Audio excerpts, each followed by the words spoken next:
당신의 비트코인을 안녕하십니까? 가장 빠른 암호화폐 뉴스 김경수의 생방송 크립토투데이입니다. 안녕하세요, 서장님. 네, 안녕하세요. 네, 오늘 엄청 추워요. 말도 안 되게 추워요, 진짜. 근데 내일 또 엄청 추워진다고 합니다. 네, 감기 조심하시고요. 그럼 감기 12월 조심하세요. 5일 세계 주요 경제지수부터 보겠습니다. 금은 56,903원으로 1.8% 상승했습니다. 달러화는 1,193원으로 0.25% 상승했고요. 코스피 지수는 2,068.89포인트로 마이너스 0.73% 기록했습니다. 오늘 마감한 미국 S&P 500 지수는 3,111.76포인트로 0.6% 상승했습니다. 비트코인은 현재 7,246달러로 전일 대비 마이너스 1.26% 하락했습니다. 비트코인의 오늘 점유율은 66.7%로 현재 암호자산 시장의 시가총액은 234조입니다. 네, 지금 7,430달러 정도 됩니다, 현재는. 네, 다음은 글로벌 주요 소식입니다. 프랑스가 2020년부터 CBDC를 테스트할 예정이라고 합니다. 네, 프랑스가 오는 2020년에 중앙은행 발행 디지털 화폐를 테스트할 계획이라고 합니다. 프랑스 중앙은행 총재는 프랑스는 디지털 화폐 기술 혁신에 주목하고 있고 또 주력하고 있다. 이에 대해서 신중하고 체계적으로 새로운 기술을 실험 중에 있다고 밝혔습니다. 일본 중앙은행 총재가 현재 일본에는 CBDC의 수요가 없다고 밝혔습니다. 네, 일본 중앙은행 총재가 현재는 일본에는 중앙은행 디지털 통화에 대한 수요가 없어서 이를 발행할 필요가 없다라는 견해를 밝혔는데요. 현재는 대중의 수요가 없지만 향후에 필요성이 제기될 때를 대비해서 계속해서 기술적인 어떤 법적인 연구를 계속하고 있다고 덧붙여 말했습니다. 벡트 CEO가 미국 연방 상원의원에 입성이 확정되었다고 합니다. 네, 굉장히 이례적인 소식인데요. 블록미디어에서 네. 밝혔습니다. 비트코인 선물거래소 벡트의 CEO가 건강상의 이유로 사퇴하는 조지아주의 전 상원 의원의 후임으로 공식적으로 지명을 받았는데요. 네. 업계에서는 이렇게 되면 암호화폐의 대중적인 인식을 확산시키는데 기여할 것 같다. 뭐 이런 기대를 하고 있는데 개인적인 생각으로는 네네. 상원의원 갔으면 지금 이쪽 업계는 일단 떠난 거기 때문에 관심을 보일지는 좀 미지수일 것 같습니다. 네, 다음은 국내 주요 소식입니다. 정부에서 다크코의 거래를 금지할 수 있다고 합니다. 네, 다크코인 코인. 이야기고요. 네. 정부가 모네로, 대시, 지캐시 등 이른바 프라이버시 코인의 거래를 금지하는 방침을 검토 중인 것으로 확인이 됐습니다. 거래 당사자 등을 알 수가 없기 때문에 자금 세탁에 활용될 위험이 높다는 판단이고요. 그리고 금융위원회 또 금융정보분석원 이들이 특근법 시행령을 개정을 하면서 거래 내역이나 정보를 알 수 없는 등의 자금 세탁 위험성이 특별히 높은 가상 자산을 거래하지 않을 것이라는 내용을 반영할 수 있다는 문구가 예시로 들어가 있다고 합니다. 만약에 이 같은 시행령이 실시가 되면 암호화폐 거래소들은 프라이버시 코인의 상장 폐지나 또 거래 중단을 위한 공식적인 조치를 당장 취할 것이고 또 시행령이 도입되기 이전에도 가격이 큰 영향을 받을 수밖에 없습니다. 이 얘기 하다 보니까 네. 지금 빨리 다크코인을 보유하고 계신 분들은 비트코인으로 바꾸시든지 바꾸셔야 될 것 같아요. 이거 뉴스 나오면 네. 이것도 내려갈 것 같아요. 다크코인들. 지캐시, 네. 모네로, 대시. 네. 순천시에서 블록체인 기술혁명이라는 시민 아카데미를 개최합니다. 네, 이번 아카데미는 볼트러스 대표 허배경 대표님을 초청해서 블록체인 기술이 가져올 놀라운 변화를 주제로 블록체인 혁명이 일어나고 있는 현장의 상황들을 생생하게 전달하는 기회가 됐다고 합니다. 전자지갑 서비스는 양사가 지난 6월에 차량 요금 결제 등에 대해서 모빌리티 산업에 특화된 금융 상품 및 서비스를 만들기로 업무 협약을 맺은 뒤에 처음으로 개발한 서비스입니다. 신한은행이 엠블과 함께 전자지갑 서비스를 출시합니다. 네, 신한은행이 전자지갑 솔루션을 개발해서 엠블에 제공을 하면 이를 엠블 차량 호출 앱인 타다 타보셨어요? 네, 타봤죠. 네, 저도 한번 타봤어요. 결제 수단으로 지정해서 활용하는 방식으로 운영된다고 하는데요. 어떤 방식으로 구현이 될지 좀 궁금하네요. 한국 토종 블록체인 게임이 해외에서 승승장구하고 있다는 소식입니다. 네, 파이낸셜 뉴스 보도인데요. 크립토 레전드나 나이츠 스토리라는 게임이 있어요. 네. 그 해외에서 좋은 반응을 얻고 있다는 소식이고요. 업계의 한 관계자가 한국에서는 심의 문제가 해결되지 않아서 블록체인 게임 서비스가 원활하지 않지만 이미 해외에서는 좋은 성과를 올리는 실제 게임사들이 등장을 하고 있고 또 이게 도박 형태가 아닌 진짜 게임다운 게임들이 쏟아지고 유의미한 매출도 기록을 하고 있다고 합니다. 게임물 관리위원회가 제도 마련을 서둘러야 하는 이유라고 전했는데 지금 플레이스토어나 애플 앱스토어에서 다운을 받으려고 들어가봐도 없어요. 네. 네, 그러니까 지금 심의 규정 때문에 지금 발매가 안 되고 있는 거겠죠. 네, 다음은 거래소 주요 소식입니다. 업비트의 BTC 입금 주소가 변경되니까요. 아래 공지 내용을 참고하시고 반드시 입금 주소 변경을 해주시기 네, 바랍니다. 중요한 얘기입니다. 이거는 빗썸 소식인데 잠시만요. 네, 그 빗썸에서 네. 젠서 상장 기념 500만 개 에어드랍 이벤트에 참여하신 분들에 대한 공지사항입니다. 네, 빗썸에서 이오스 출금을 일시 연당한다고 합니다. 네. OKEX 코리아에서 원화 입금 계좌 변경 안내를 했습니다. 네, OKEX 코리아에서 입금 계좌가 2019년 12월 4일 11시 이후로 변경되었습니다. 확인하시고요. 네, 고팍스에서 VNXLU 상장 및 이벤트를 한다고 합니다. 네, 상장 기념으로 이 코인들을 지급하는 이벤트를 진행한다고 합니다. 다음은 업계 소식입니다. 미국 소파이가 비트 라이선스를 취득했다고 합니다. 네, 소파이는 학생을 대상으로 한 학자금 대출 서비스로 잘 알려져 있지만 올해 9월에 암호화폐 거래 서비스도 개시를 하고 있는 신흥 금융기업입니다. 글로스퍼가 블록체인의 새로운 포지셔닝에 대한 고민이 필요하다고 전했습니다. 네, 요새도 굉장히 바쁘게 활동하시는데요, 김태현 네. 대표님. 김태현 대표님께서 그 암호화폐 열기는 갈수록 줄고 있지만 오히려 블록체인에 대한 관심과 투자는 갈수록 늘고 있다. 하지만 여전히 대다수의 블록체인 프로젝트들이 빛을 보지 못하고 금방 사라지는 실정이다. 네. 그래서 우리는 블록체인 산업을 어떻게 성장시킬 것인가에 대해서 많은 고민을 했다라고 밝혔는데 저도 고민이 많이 되네요. 네. 블록체인 허브에서 따뜻한 겨울나기 이벤트를 오는 31일까지 진행합니다. 네, 블록체인 허브 들어가 보셨죠, 그때? 네네. 네, 블록체인 허브에서 글을 쓰거나 댓글을 쓰면 포인트를 줘요. 이게 허브 포인트라는 거거든요. 네. 허브 포인트를 계속 모아서 따뜻한 겨울 나기 이벤트에 12월 31일까지 진행한다고 하니까 한번 참여를 해보세요. 네. 다음은 오늘의 블록체인 행사 소식입니다. 테크핀 아시아 2019 엑스포가 열립니다. 네, 킨텍스에서 오늘부터 이틀간 열린 행사인데 좀 큰 행사니까 가셔서 박람회 구경도 좀 하시기 바랍니다. 인천에서 블록체인이 가져올 미래사회라는 행사가 열립니다. 네, 인하대학교에서 인하대학교 60주년 기념관에서 19시에 열리고요. 신노년에서 핀테크 블록체인 콘퍼런스 인핀디가 2019가 열립니다. 네, 르메리디앙 서울에서 오전 9시부터 진행되는 핀디라는 행사입니다. 네.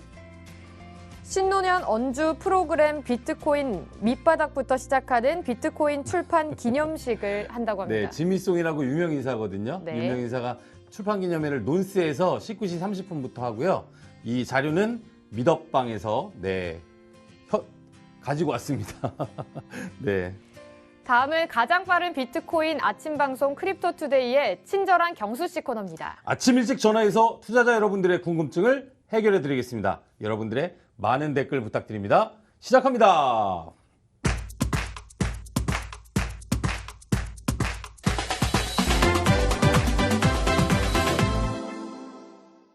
유튜브 실시간 댓글을 보겠습니다. 두비님께서 한국 타다하고 엠블하고 다른 타다 회사입니다. 큰일 날 뻔했네요. 네. 좋은 제가 정보 작년에 감사합니다. 호치민에 있을 때 엠블 타다 앱을 사용해봤는데 아직 운전사님들이 적어서 그렇게 활성화되어 있지는 않더라고요. 라고 이름만 남겨주셨는데요. 같은 거네요. 네, 이름만 감사합니다. 같은 걸로. 네. 그리고 또 어제 잠깐 비트 10% 정도 순간 반응하는데 메이저 알트들은 전혀 반응이 없어서 페이크 같은 느낌이 있어서 가만히 있었는데 아침에 보니 역시나네요. 엊그저께 뉴스 중에 저런 게 있었어요. 금이랑 안전자산이랑 전에는 같이 우리가 네, 이동을 네. 했잖아요. 비트코인이 아무래도. 그래서 그걸 보고 저희가 아침마다 이렇게 방송을 하고 있는데 요새는 같이 안 가요. 네. S&P 500이나 뭐 미국 주식이나 이거와 반대로 가거나 이런 규칙들이 지금은 약간 무너졌어요. 왜냐하면 투자자들 전체 투자 심리가 줄어들기 때문에 네. 전체적인 시장이 움직이고 있지 않습니다. 그래서 지금 두비님 말씀이 맞아요. 예전같이 불장이 오기 힘들 것도 맞는 것 같고 근데 조금 계속해서 사태 상황을 지켜보시면서 얘기를 나눠보도록 하겠습니다. 오늘은 네. CBDC 뉴스가 많이 나오잖아요. 국가에서 네네. 발행하는 암호화폐에 대해서 좀 궁금해서 한번 난궁단 대표님, JC캐피탈을 운영하고 계신 난궁단 대표님한테 전화를 해서 CBDC가 뭐고 도대체 이걸 국가에서 과연 발행을 진짜로 할 것 같은지 뭐 이런 얘기를 좀 들어보도록 하겠습니다. 요즘은 중국 쪽에 대한 뉴스가 정말 많은 것 같아요. 맞아요. 네. 네, 안녕하세요. 난궁단 대표님. 저 이더랩의 김경수입니다. 네, 대표님 안녕하세요. 네, 안녕하세요. 저는 크립토투데이의 도유리라고 합니다. 네, 안녕하세요. 네, 지난주에 중국에 다녀오셨죠? 네, 다녀왔습니다. 그래서 아침에 좀 전화해서 여쭤보려고 지금 전화를 드렸는데 중국 내에서 그 인민은행이 단속하고 규제를 한다는 소식들이 계속 들려오고 있잖아요. 네. 이 상황 어떻게 되는 건가요? 거기 어때요? 네, 실제로 그 인민은행이 뭔가 큰 틀을 만들고 중국은 아시겠지만 강력한 중앙집권화 국가이긴 한데 네. 여러 국가의 실행 체계를 갖고 있어서 네. 각 지방의 공항국에서 구체적인 거래소, 그다음에 다단계 프로젝트들에 대한 규제안이 내려오고 있는 게 내려왔고 네. 공포되었고 실제로 실행이 되고 있는 것으로 확인하고 왔습니다. 최근에 그 아이닥스 같은 경우에도 지난번에 먼저 말씀을 해주셨잖아요. 그 대표가 도주했다고. 네. 네, 대부분 이제 거래소들이 다 이제 먹튀 하려고 준비하고 있는 건가요? 네, 아이닥스는 실제로 집단 고소장이 위챗에 이렇게 공공연하게 돌아다닐 정도로 좀 미리 이렇게 예열이 되었었어요. 아, 네. 나중에 알고 보니까 실제로 그 대표분이 도주했다는 소식이 들렸었고요. 다른 그 거래소들 같은 경우에도 거래소 공식 커뮤니티 방에 네. 거래소의 소위 말하는 고래분들 있잖아요. 네. 그런 분들의 코인이 뭐 도난당했다거나 아니면 거래소의 어떤 행위에 의해서 그 고래분들이 그러니까 코인을 잃으신 거죠. 이런 네. 게 이제 계속 이슈가 됐었어요. 네. 그러면서 사람들이 생각하기에는 이분들이 먹튀를 준비하는 게 아닌가 하고 뭐 실제로 그렇게 된 사례가 좀 있습니다. 관리적인 부분에서 아무래도 지금 방송에서 네네네. 구체적인 네임 브랜드를 말씀드리고 아, 그쵸. 네네. 그러니까 관리가 조금 잘 안 되고 있는 데들은 좀 조심해야 되겠네요. 현재 투자자들이. 네, 조심하셔야 되고요. 특히 사실 결국에는 이 불법 공모를 통해서 의사수신행위를 하고 있는 거래소나 프로젝트는 다 조심하셔야 됩니다. 네. 네, 대표님 CBDC에 대한 뉴스들이 계속 나오고 있는데요. 네, 그렇죠. CBDC에 대한 설명을 부탁드릴게요. 네, CBDC는 중국에서는 DCEP라는 네임으로 지금 발표가 되었어요. 디지털 커런시 일렉트로닉 페이먼트라는 단어로 지금 사용이 되고 있고요. 말 그대로 중앙인민은행이 발행하는 디지털 화폐이고 우리가 현금이나 동전으로 사용했던 M0를 대체하는 기능을 하는 걸로 지금 뭐 대부분이 인식을 하고 있고 네. 결국에는 현금이 그냥 디지털화되는 근데 이게 크립토커런시 암호화폐는 아니고 암호화 기술 일부를 차용한 디지털 화폐라고 보시면 될 것 같습니다. 그러면 우리나라 한국은행 같은 은행에서 이제 원화를 디지털화하는 그런 거를 CBDC라고 이해하면 되나요? 네, 맞습니다. 그러면 이게 크립토커런시와 다른 점이 어떤 게 있나요? 크립토커런시와는 가장 큰 다른 점은 일단 중앙화된 화폐라는 게 가장 다른 점일 것 같아요. 네. 대부분의 크립토커런시는 분산화, 탈중앙화를 외치고 있는데 네. 이 DCEP, CBDC는 말 그대로 중앙은행이 크레딧을 보장하고 그 다음에 그 국가의 화폐에 1대1 패깅을 하는 그런 형태의 화폐이기 때문에 크립토커런시랑은 사실 본질적으로 많이 다른 부분이 있다고 생각합니다. 발행의 주체가 일단 다른 게 큰 차이점이네요. 네, 그렇습니다. 그러니까 조금 안전하기도 할 거고 일반 기업에서 발행하는 것보다는. 네, 국가가 뭐 디폴트가 되지 않는 이상 네. 모라토리움이라고 하잖아요. 네네네. 그렇지 않는 이상은 이 화폐는 뭐 문제 없이 사용하실 수 있을 것 같습니다. 근데 지금 중국뿐만 아니라 다른 세계 정부들에서도 만들려는 움직임이 있는데 이 블록체인을 통해서 국가 화폐를 계속해서 뭐 실제로 만들 수 있다고 생각을 하고 좀 어떠세요? 어떤 전망인가요? 근데 저는 방금 전에 이제 그 화폐들이 네. 프랑스나 이런 데서도 말씀하셨잖아요. 네. 그래서 암호화 기술을 활용한 디지털 화폐를 만드는 것은 큰 방향성이라고 생각을 하지만 네. 블록체인이 지향하는 탈중앙화 논리를 통해서 CBDC를 만드는 건 아니라고 생각해요. 왜냐면은 국가가 중앙에서 어떤 중앙은행의 기존의 어떤 신뢰의 기능을 가지고 발행했던 게 화폐였는데 네. 그걸 분산화시킨다라는 거는 국가 입장에서는 그렇게 피저빌리티가 높아 보이지는 않는 일인 것 같습니다. 그러면 예, 예, 예. 지금 리브라와 같은 어떤 인프라를 확보한 기업들이 화폐를 발행하는 것에 대해서는 어떻게 생각하세요? 이게 국경을 초월할 수 있는 진짜 화폐가 가능한 건가요?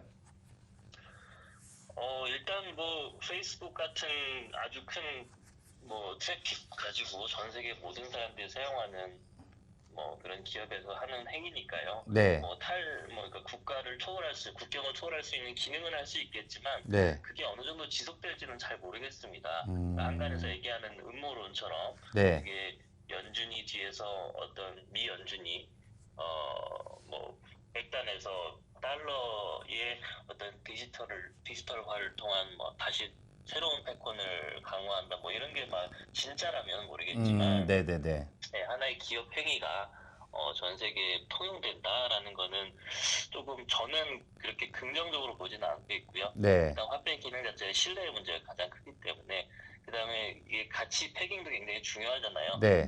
네, 그런 부분들이 어떻게 해결될지는 추이를 보고 판단하는 게 좋을 것 같습니다. 지금은 좀 아직 이른 상황인 것 같습니다. 그러면 그 아까 국가에서 발행한 CBDC와 리브라에서 발행하는 어떤 그런 대형 인프라를 가진 기업의 그 스테이블 코인과 어떤 장단점 같은 게 있을까요? 차이점? 차이점이라고 하면은 일단 DCP나 그러니까 CBDC들은 네. 대부분 그 자국의 화폐 1대1 패깅이 될 거고요. 네. 국가가 신용을 보장하기 때문에 뭐 우리가 지금 코인을 투자하면서 가장 크게 생각하는 뭐 이 코인 자체가 쓰일 수 있느냐, 네네. 앞으로 쓰일 존재할 수 수 있느냐. 있느냐라는 근본적인 그 문제는 없을 것 같고요. 네. 또 하나는 일단은 기업 행위냐 이게 국가 행위냐의 차이이기 때문에 뭐 근본적으로 저는 아예 좀 많이 다른 행위라고 생각을 하고 있어요. 네. 네네네네. 네, 그럼 마지막으로 투자 전문가로서 네, 현 시점에 비트코인 가격의 방향에 영향을 미치고 있는 몇 가지를 소개 부탁드릴게요. 네.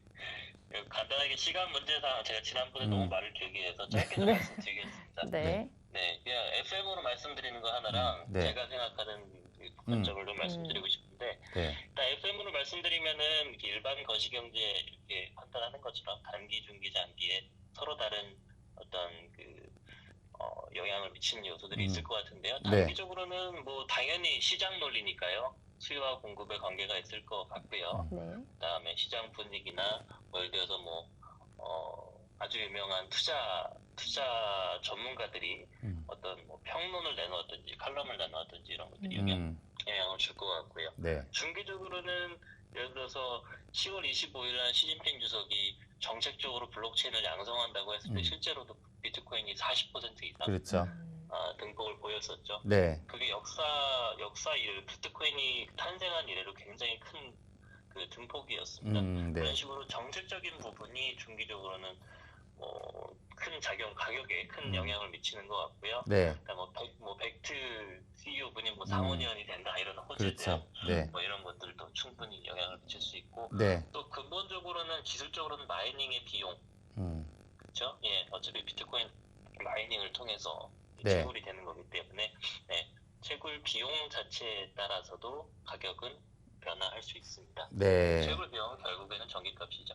그렇죠. 네. 장기적으로는 뭐 달러 가격, 그러니까 대체배스, 그러니까 솔직히 투자자들 입장에서는 모든 것들이 사실 투자의 수단이잖아요. 그렇죠. 그렇다면은 투자 대체제들이 어떤 가격 등폭을 보일 것이냐 이 부분도 굉장히 중요할 것 같고요. 네. 경제 환경에 따라서 안전자산들이 뭐더 네. 활동을 받느냐 아니냐 대표님. 이런 것들도 있을 것 같고. 네, 오늘 전화 연결 감사합니다. 시간이 끝났네요.